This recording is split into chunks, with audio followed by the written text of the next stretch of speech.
คุณคิดยังไงนะครับผมสอบถามคนดูหน่อยครับว่าคิดยังไงกับการที่มอไซค์ติด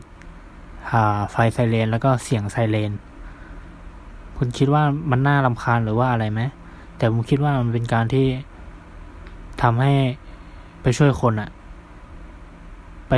ปถึงที่จุดเหตุได้รวดเร็วแล้วไปแบบควบคุมสถานการณ์ก่อนรถที่มูลนิธิพวกรถใหญ่จะมาถึงผมว่ามันเป็นสิ่งที่ดีนะช่วยเหลือสังคมแต่บางครั้งก็โดนโดนด่าจริง